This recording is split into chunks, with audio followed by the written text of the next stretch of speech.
Makulimlim ang panahon ngayon, nakakapanibago lang dahil super bihira talaga mangyari na ganito na makulimlim ang panahon dito sa Jeddah. Pero pabor ito sa akin kasi nga hindi masyadong mainit kung lalabas, lalo na pag bumibili ako ng gulay.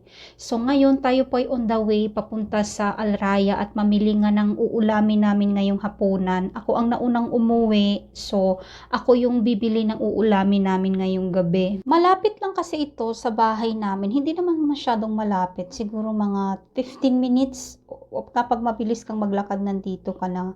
So nilalakad ko lang to papunta at pauwi. Exercise na rin at saka tipid-tipid na rin. Hello, pag mag-taxi ka, 10 agad. So maglalakad na lang tayo, papawisan ka pa, exercise ka pa. So ayun na nga, nandito na tayo sa loob at tayo dediretso agad dito sa mga karne kasi nga ang uulamin namin ngayong gabi ay nilagang baka. Yun yung gusto naming uulamin kasi wala kaming baka, wala kaming buto-buto at saka yung laman niya.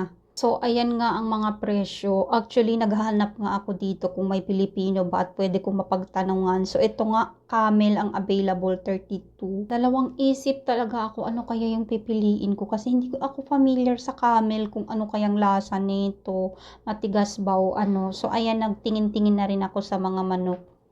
Actually ngayong panahon, medyo sale siya kasi sahuran na, maraming sale.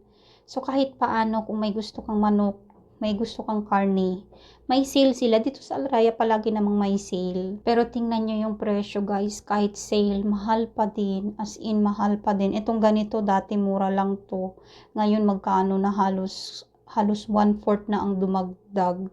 Pag ganyan sila na may red, may sale yan. Kahit saan talaga ngayong panahon, puro na talaga mahal. Lahat ng bilihin dito, as in, nagmahal na din talaga lahat ng bilihin. So ito na nga yung napili ko, nakakuha ko ng buto-buto. At saka nakakuha rin ako ng laman ng camel. Camel yung napili ko kasi yun yung available. Buti na lang may Pilipino na dumating.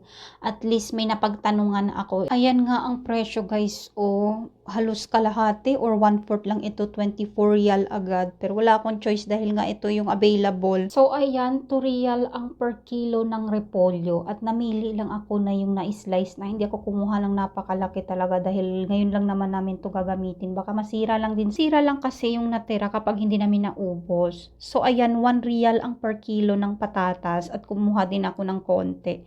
So ayun, tapos na po tayo. Nandito na